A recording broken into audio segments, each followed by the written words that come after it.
നിങ്ങൾ ഇനി മതപരമായിട്ട് എടുക്കില്ലെങ്കിൽ എനിക്കൊരു കാര്യം പറയാനിട്ട് എടുക്കരുത്. ഇത് കഥ പോലെ കണ്ടാ മതിന്ന് ക്രിസ്ത്യൻ തിയോളജി പ്രകാരം ലൂസിഫർ നേരിട്ട് വന്നു എന്നാണ് പറയണത്. അതായത് ഗോഡ് എന്ന് പറഞ്ഞിട്ടുള്ള ആളിന് ഓപ്പോസിറ്റ് ആയിട്ട് റബൽ ചെയ്ത ആളല്ലേ ലൂസിഫർ. കൂടുതലൊന്നും ഞാൻ എനിക്ക് പറയാൻ കിടക്കണില്ല, അതോട്ടിരിക്കട്ടെ. നമ്മുടെ ഇസ്ലാമിന്റെ രീതിയിൽ പറയുകയാണെങ്കിൽ ഹരൂത്തും മരൂത്തും ഇവരാണ് ഈ ഗോഡിനെതിരെ റബൽ ചെയ്തിട്ടുള്ള ആൾക്കാരെന്നാണ് പറയണത്. ഞാൻ പറയണതിൽ ചിലപ്പോൾ തെറ്റുണ്ടാവും, അതങ്ങനെ കണ്ടാ മതിട്ടാ. ഇബിലിസ് അങ്ങനെയാണല്ലോ നിങ്ങൾ അതിനെ പറയാ, അത് ഞാൻ കേട്ടിട്ടുണ്ട് കേട്ടാ. അപ്പോ ഈ പറഞ്ഞിട്ടുള്ള ഫാക്ഷനുകളിലൊക്കെ വരുന്ന ആൾക്കാരാണ് ഈ 200 ഫോളൻ ഏഞ്ചൽസും. പിന്നെ നമ്മുടെ ഹിന്ദുക്കളിലെ 133 കോടി ദൈവങ്ങളുള്ള കാരണം കൊണ്ട് ഈ 200 എണ്ണത്തിന് എവിടെ കൊണ്ടുപോയി തള്ളുന്നു ഒരു പിടുത്തം ഇല്ല കേട്ടാ.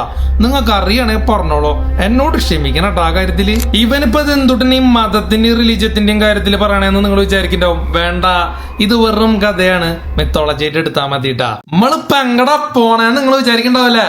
ഞാൻ എന്റെ കഴിഞ്ഞ വീഡിയോയില് ഒരു കോൺഷ്യസ്നെസ്സിനെ കുറിച്ചിട്ട് പറഞ്ഞിട്ടുണ്ടായിരുന്നു കേട്ടാ.